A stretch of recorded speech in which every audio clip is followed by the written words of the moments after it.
बिस्मिल्लाहिर्रहमानिर्रहीम। फ्रेंड, जी तो तव्हां असांजो चैनल ॾिसी रहियो ख़ुलाक वॉइस टीवी। फ्रेंड, असांजे चैनल में तव्हांखे दिल जी गहराइयुनि सां अस्सलामु अलैकुम दुआ आहे ख़ुदा ताला खां तव्हां सदाईं ख़ुशि हूंदा, आबाद हूंदा। अल्लाह तव्हांखे हर मुसीबत खां पनाह में रखे।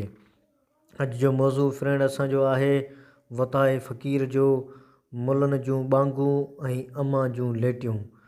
फ्रेंड, अॼु जो मौज़ू असां स्टार्ट कंदासीं।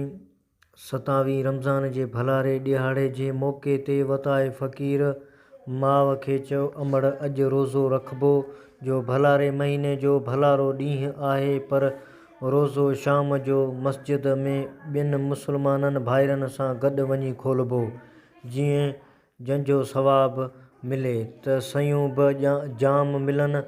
फ़क़ीर वीचारो सयुनि जो ॾाढो शौक़ीनु हूंदो हो, सो माउ चयोसि, अबा ईअं मस्जिद में हथे ख़ाली वञणु सही नाहे। रोज़े खोलण वक़्तु मां बि तोखे सयूं पचाए ॾींदुसि त वञी ॿियनि मुस्लमाननि भाइरनि सां गॾिजी खाइजांइ। वताए वराणियो, अमड़ जेका तुंहिंजी मर्ज़ी। पोइ जॾहिं रोज़े खोलण जो वक़्तु वेझो आयो त माउ खे तकड़ लाहे ॾिनाई त अमड़ जल्द कर, सयूं तयार करे ॾे त वञी महल सां मस्जिद में पुॼां।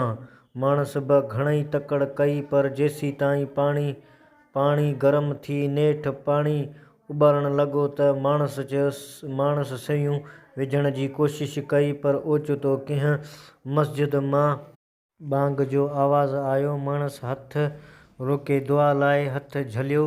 उन मुल्ला ॿांग ॾेई मस बस कई त के ॿिए मस्जिद मां ॿांग अचणु शुरू थी।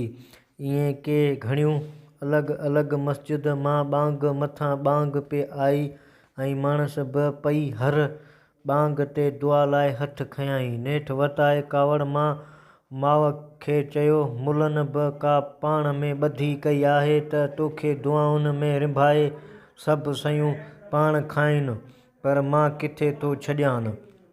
माणस ॿुधो अणॿुधो कंदे दुआ लाइ हथ खणंदी रही ऐं वतायो वठी मस्जिद ॾांहुं डोड़ियो ऐं अची ॾिसे त सभु माण्हू रोज़े खोलण में लॻा पिया आहिनि। हिन बि हम न कई तम सयुनि जो थाल ॾिसी उते रोज़ो खोलण लाइ वेही रहियो।